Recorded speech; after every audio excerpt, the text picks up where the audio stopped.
2024 college football season is in the books. The national champion Ohio State Buckeyes are currently celebrating right now. Everyone else has turned their attention to next season. As Bill Belichick would say, we are on to 2025. So where else to start, man, then we got to give the people what they want. And everybody wants never too early rankings. We're going to, if you're familiar with us here at Always Talking Ball, we have always gone with 12 teams. Ever since it was a 14 playoff, we've gone with 12 teams because we knew that's where it was heading. So we release our top 12 rankings every single week. And so that's where we're going to start here with our 2025 Never Too Early Top 12. And we're going to give the floor to Lance here to kick us off. And let's see where this goes. Well, as you'll notice, you're going to see some lists from, other groups and other media sites, and they're going to call it their way too early top 25 or their way too early rankings. Like I said, we call like Tyler just said, ours is called the never too early ATB top 12 because it's never too early to come out with a list of some rankings. So we're going to jump into it here.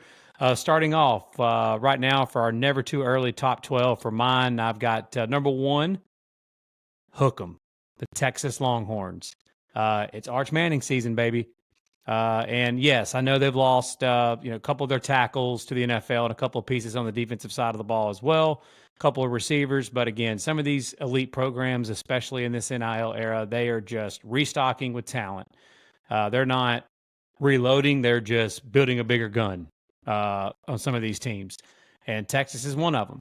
And so with Arch Manning and a couple of tailbacks they're going to have back with C.J. Baxter coming back from injury and Wisner back at tailback, and love some of the pieces they're still going to have on defense with Anthony Hill Jr. and Colin Simmons and Trey Moore and Taff at safety. Like they're going to have some really good pieces back on the defensive side of the ball as well. Love the coaching continuity too. So Texas is my number 1 team. Number 2, the team that just finished runner-up and got beat in the national championship game the other day, and that is the Notre Dame Fighting Irish. As long as Marcus Freeman is at Notre Dame, they're going to be set up for success. If you've listened to us these last few weeks, we've talked about that a lot.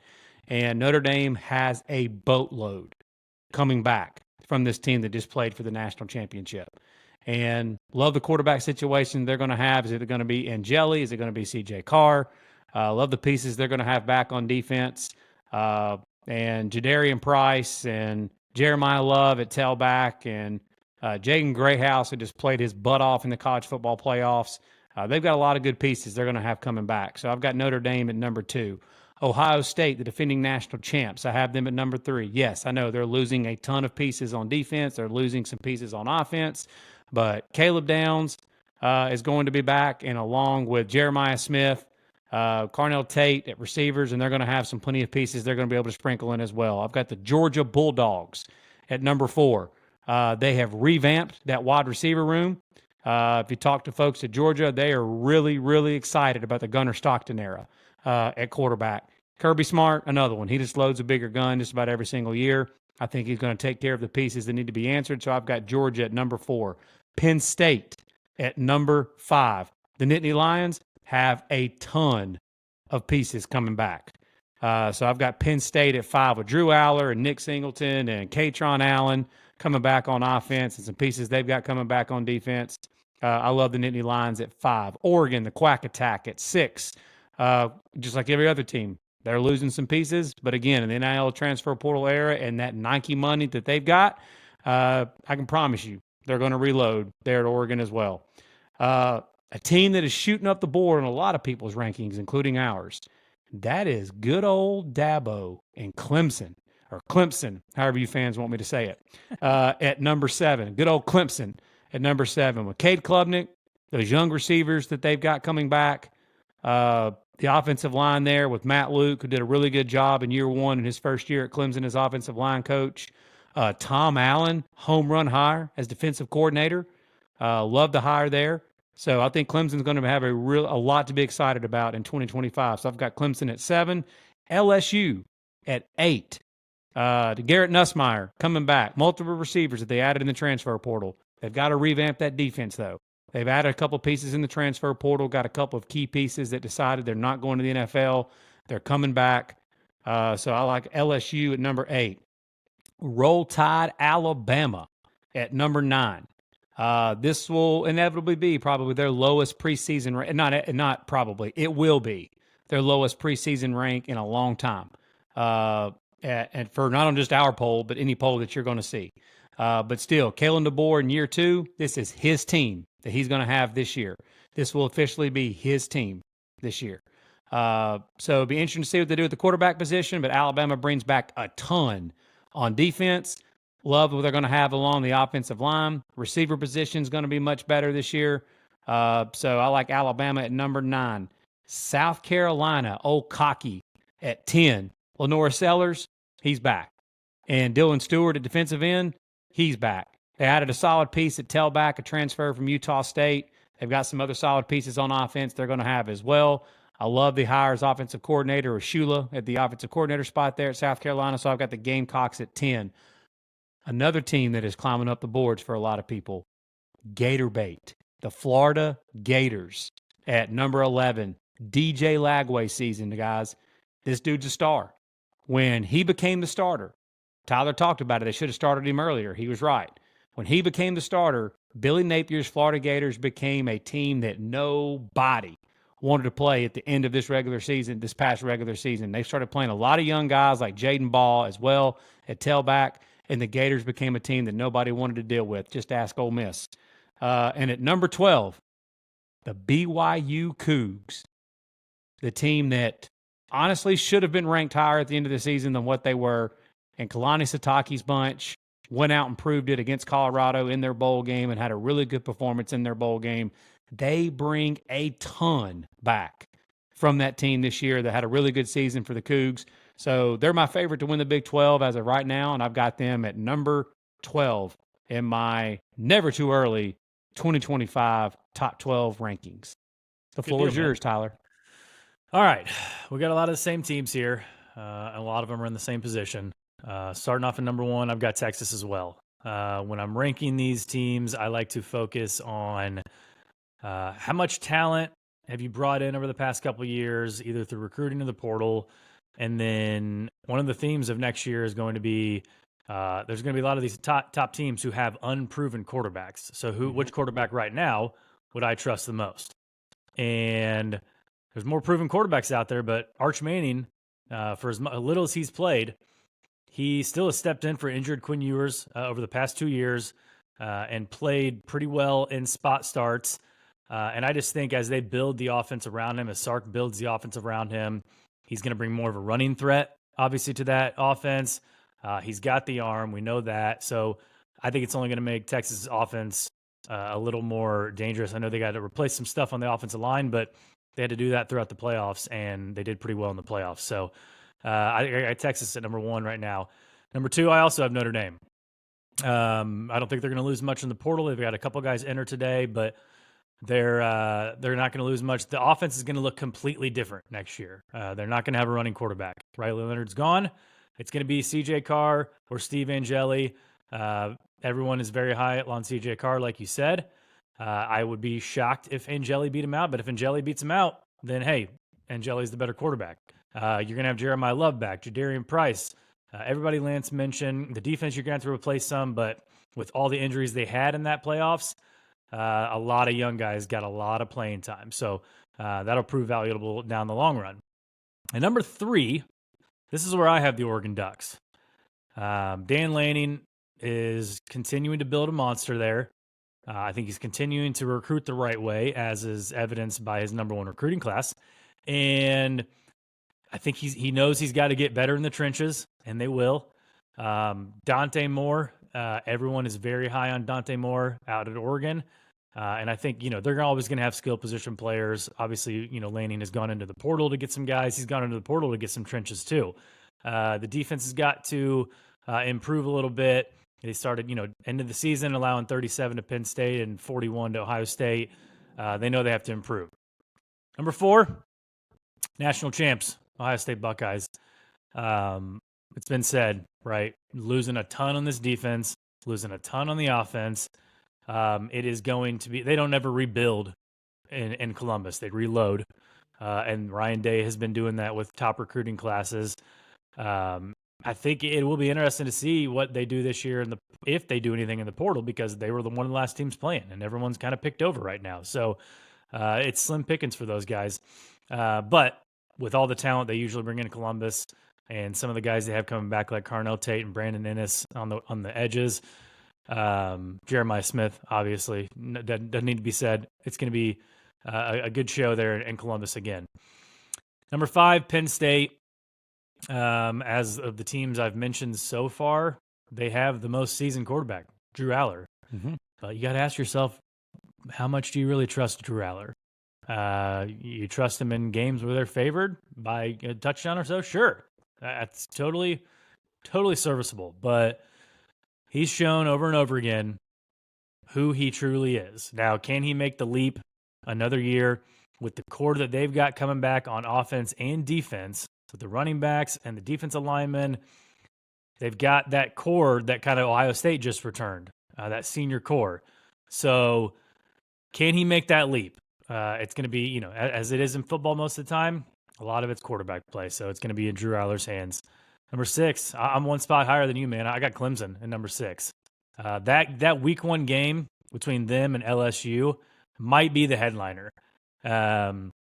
Clemson, I think, with Cade Klubnik coming back, how the season he had throwing the ball, obviously Dabo has actually dipped into the portal a little bit, surprisingly, but he's kind of doing what other, elite programs are doing and getting 3 or 4 guys just to fill some holes here. So I think it's smart by Dabo.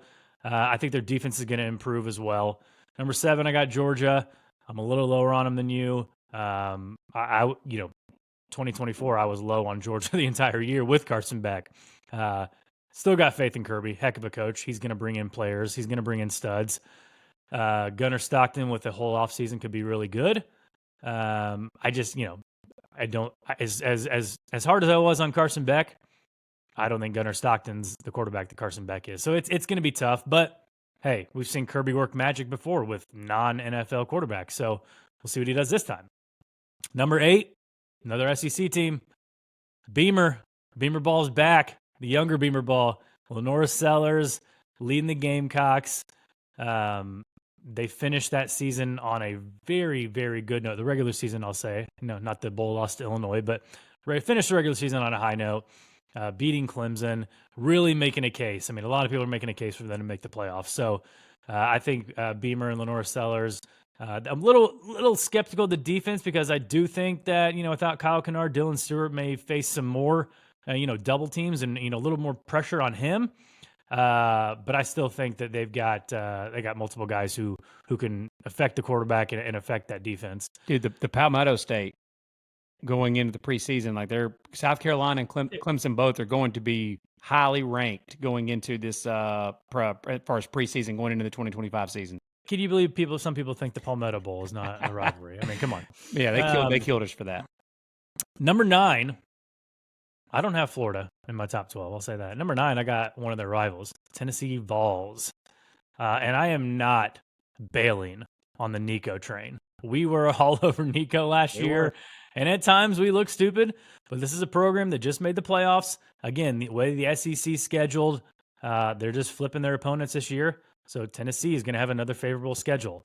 And I think Nico, with one more year under his belt, I think that, and they had a lot of freshman wide receivers there. I just think that Heupel's got something working there in Knoxville. Yep. They've got 10, I got Roll Tide. Go ahead. Bama. If it were me, I'm gonna go ahead and say it. If it were me, I'd just roll Keelan Russell out there. Why not, right? I mean, we've seen Dylan Raiola had decent success last year with a less talented team than Alabama will field. Mm-hmm. You got to see what the kid has for sure. He'll get his time, but if it were me, I'd just roll the dice and just roll him out there August 30th in Doak Campbell Stadium and see how he does, man. You got Ty Simpson and Austin Mack back there, but we'll see what Kalen DeBoer says. I mean, like you said, this is his team. And you're on record saying, that first year was kind of a mulligan. No more excuses for him now. So number 11, BYU. For a lot of the reasons you said, Jake Retzloff is back. Kalani Sitake always fields a really good team. They've always got a really old team. Yep. As I mentioned the other day, a lot of those guys on mission all the time, just coming back after a couple of years, and you got 26, 27-year-olds playing college football, which who doesn't these days, right?